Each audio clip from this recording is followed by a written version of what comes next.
Assalamualaikum warahmatullahi wabarakatuh. Pada kesempatan hari ini saya akan menjelaskan bagaimana cara membuat ekoprint. Dan kali ini saya akan menjelaskan bagaimana kita membuat ekoprint dengan metode ponding. Nah, biasanya untuk metode ponding itu biasanya dasar dari kainnya tetap berwarna putih.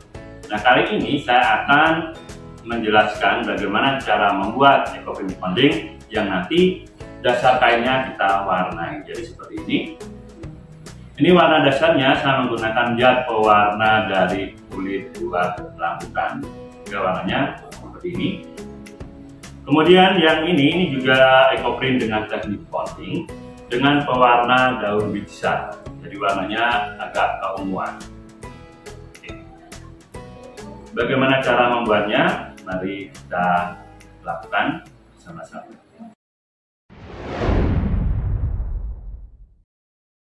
Jadi untuk cara pembuatannya, pertama kita harus menyiapkan bahan dan alatnya. Jadi untuk pemukul ini penting karena nanti kita pakai metode ponding, dan saya sarankan pakai dari bahan yang terbuat dari kayu. Jadi jangan yang dari besi karena nanti bisa merusak kain. Kemudian yang jelas di sini harus ada kainnya. Jadi kainnya bebas, bisa pakai kerudung, mungkin pakai hem yang sudah jadi, atau mungkin bisa pakai ini. Kemudian yang tak kalah pentingnya daun-daun yang akan kita ponding. Jadi ini kalau bisa kita cari di sekitar kita. Jadi nanti ini ada misalnya daun kenikir ini, kemudian daun jati. Kemudian di sini kita juga punya daun ketakeng Cina. Kemudian daun kerinyo. Dan kalau ada mungkin kita bisa menggunakan daun murbe. Jadi bisa mungkin kita manfaatkan tanaman-tanaman yang ada di sekeliling. Kemudian selain dari daun, kita juga butuh plastik ini sebagai alas. Kemudian kita juga perlu kardus. Kalau nggak punya kardus, kita bisa menggunakan kertas koran. Ini supaya nanti pada saat kita memukul jangan langsung terkena ubin. Dan kemudian di sini kita juga membutuhkan tawas. Nah, tawas ini digunakan nanti untuk proses fiksasi. Jadi bisa dibilang sebagai penguji, sehingga nanti warna dari daun yang terserap di kain ini akan bertahan lama, sehingga nanti tidak akan luntur lewat pencucian. Kalau begitu langsung saja kita akan membuat.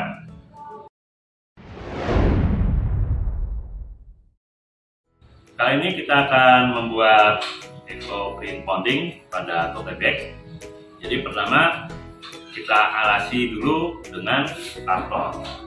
Kemudian bebeknya kita pasang. Nah, bagian tengahnya kita kasih plastik itu supaya untuk agar nanti pada saat kita memponding tidak tembus di kain yang berat.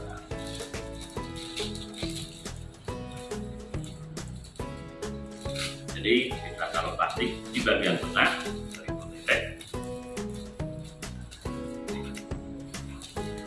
Setelah itu kita akan melakukan ponding. Jadi di sini pertama saya akan menggunakan daun ketakeng Cina. Kita pasang di sini. Kemudian dilandasi dengan plastik juga. Setelah itu baru kita lakukan ponding.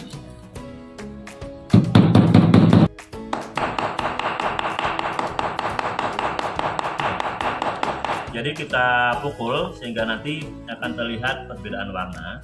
Jadi kalau warnanya udah pudar seperti ini, artinya warna dari daun itu sudah melekat di kain. Sedangkan yang ini warnanya masih seperti warna asli, berarti itu belum terponding. Oke, kita lanjutkan.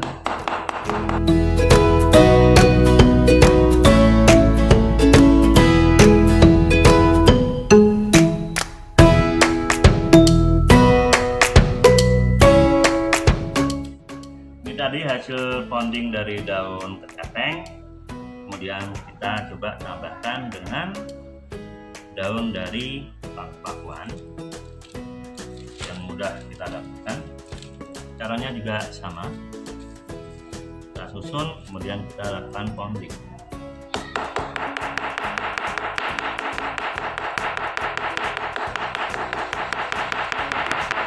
Pastikan seluruh daunnya terponding, karena nanti kalau tidak akan ada bagian-bagian yang seperti kepotong. Udah, kita lihat, kita buka. Oke, nah yang seperti ini tadi karena daunnya belum benar-benar terponding, sehingga nanti akan meninggalkan bekas masih kain putih. Tapi nggak apa-apa. Kita ganti pakai alas dari Quran, karena nanti kalau pakai kardus kita kan tahu kardus ada teksturnya, sehingga nanti terlihat seperti ini, ada garis-garis. Ini adalah tekstur dari kardus. Nah, sementara kalau koran itu kan lebih permukaannya lebih rata. Di sini saya tambahkan dengan daun kirinyum. Oke, kita lakukan ponding lagi.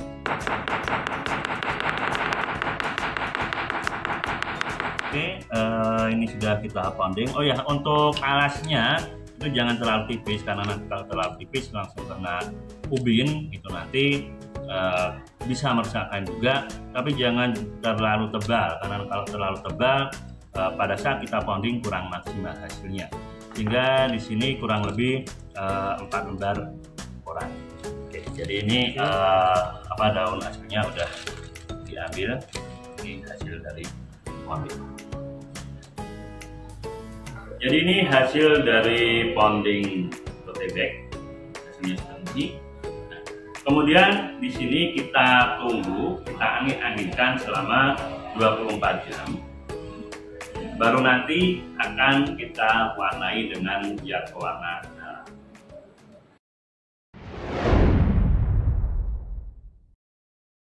Kalau tadi kita sudah membuat tote bag, sekarang kita membuat dari bahan kerudung. Nah, di sini kita menggunakan kerudungnya ini kebetulan persegi. Nah, sehingga nanti kita di sini nanti akan menggunakan teknik mirror. Teknik mirror akan kita lihat. Kemudian untuk daun kita coba daun paku-pakuan. Kemudian di sini ada daun midi, daun kenikir, dan beberapa macam daun seperti ini tadi kirinyum. Kita langsung saja membuatnya. Kita siapkan alas koran, kemudian di sini kita alasi dengan plastik, baru kainnya. Jadi nanti di sini karena bentuknya, kemudian kita pasang daun. Jadi ini kainnya pasang pojok.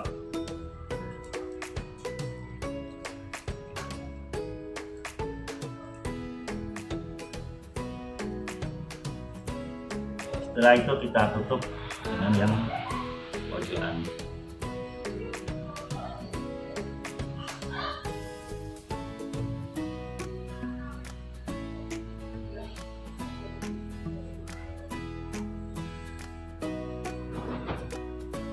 Oke, kalau sudah kita lakukan ponding tadi, kita pakai plastik juga, terus kita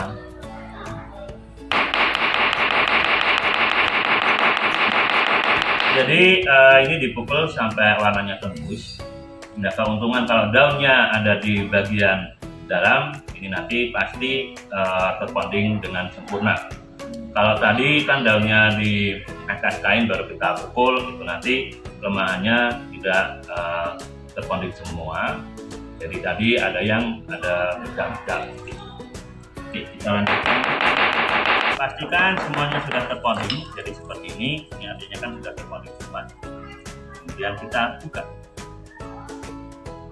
Ini dihilangkan. Untuk sisi sebaliknya kita pakai daun kenikir. Kemudian di sini kita tambahkan daun kiringo. Oke. Kemudian kita tautkan kain yang besar.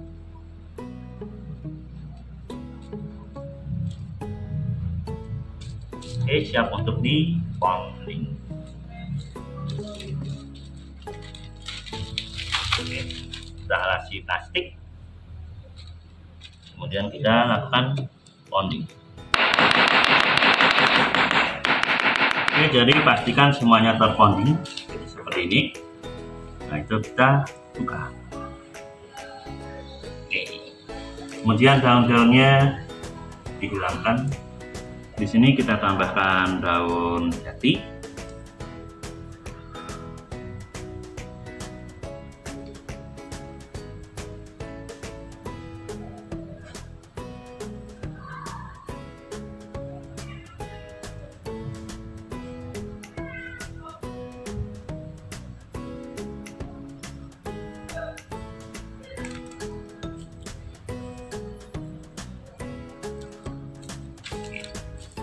Oke, kita lakukan ponding.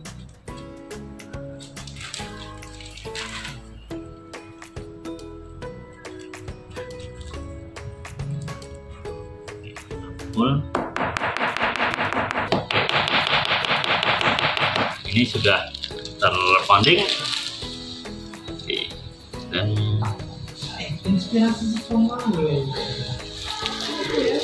nah, oke, kemudian kita hilangkan daun. Ini bahan pewarna. Jadi bahan pewarnanya lebih baik kita panaskan dulu sehingga nanti bisa menyerap warna lebih bagus. Nah, untuk pembuatan zat warna sendiri itu nanti dosisnya 1 kg bahan, itu bisa daun, bisa dari kulit buah, bisa juga kulit dari kayu. Jadi 1 kilo ditambahkan 10 liter air, kemudian direbus sampai airnya menjadi 5 liter. Kemudian didiamkan semalaman, disaring, dan airnya itu bisa langsung kita pakai untuk pewarna. Kita panaskan.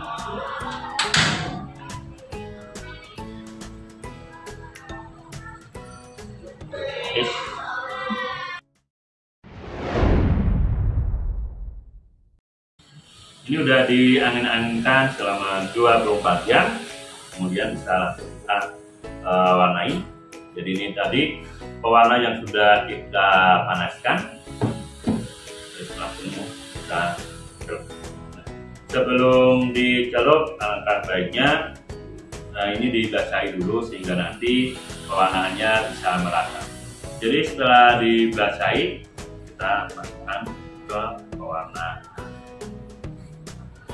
Jadi kita rendam kurang lebih 1 jam, atau nanti kepekatan warnanya sesuai keinginan. Misalnya 1 jam belum warnanya belum sesuai diinginkan, bisa ditambah lagi 1 jam berikutnya, atau nanti 3 jam.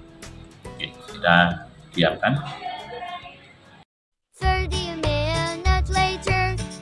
Ini udah kita rendam 30 menit dan warnanya bagi saya sudah cukup. Jadi kita cukupkan perendaman. Kita petas.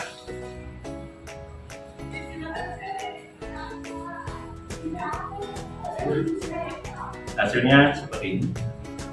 Ini kita angin-anginkan lagi. Setelah kering nanti baru bisa kita lakukan fiksasi.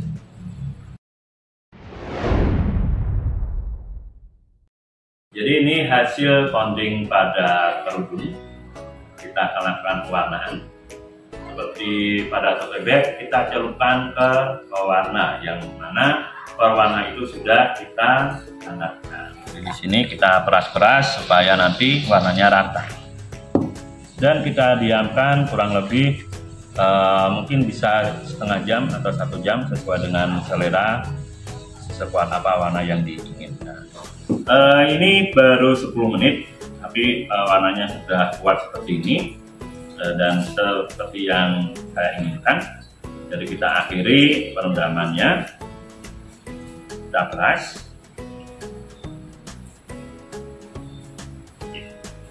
Jadi warnanya hasil.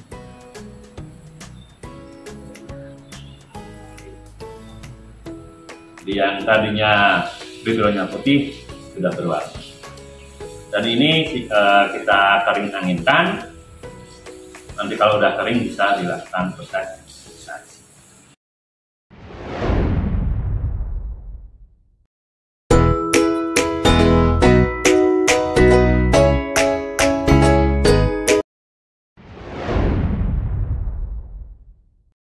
Kita akan melakukan fiksasi. Jadi ini kita akan melakukan tawas. Nah, dosisnya 14 gram dalam 1 liter air. Nah, karena tawas itu susah untuk larut, maka perlu dipanas. Nanti kalau udah larut, kemudian kita tunggu dingin baru digunakan untuk proses fiksasi. Saya akan menjelaskan bagaimana cara fiksasi. Jadi fiksasi itu fungsinya supaya hasil ponding kita itu terikat kuat di kain sehingga tahan lama. Setelah tadi dikeringkan, sudah kering, kita akan fiksasi dengan larutan tawas. Jadi kalau kita lihat larutannya tadinya bening, kemudian kita masukkan, nanti warnanya akan sedikit memudar. Itu hal yang lumrah atau hal yang wajar. Jadi kalau kita lihat di sini airnya warnanya sudah agak ke kuning-kuningan. Itu karena ada beberapa warna yang luntur. Nah, untuk proses perendaman di tawas ini bisa 10-15 menit. Setelah itu diperas, kemudian dikering anginkan. Dan tahapan pembuatan ekoprint dengan ponding dan dikasih warna sudah selesai. Sehingga setelah difiksasi ini adalah tahapan terakhir. Setelah itu bisa dicuci dengan penyuci batik dan bisa siap dipakai. Itu tadi proses pembuatan ekoprint dengan metode ponding yang dikasih warna, sehingga kita bisa nggak hanya backgroundnya yang warnanya putih, tapi nanti backgroundnya bisa berwarna-warni tergantung dengan zat warna alam yang kita pakai. Jadi seperti yang baju yang saya pakai, ini juga hasil dari ekoprint dengan ponding kemudian saya warna, sehingga nggak monoton hanya berwarna. Dan pembuatan ekoprint tadi saya kira cukup mudah, dan marilah kita membuatnya bersama-sama.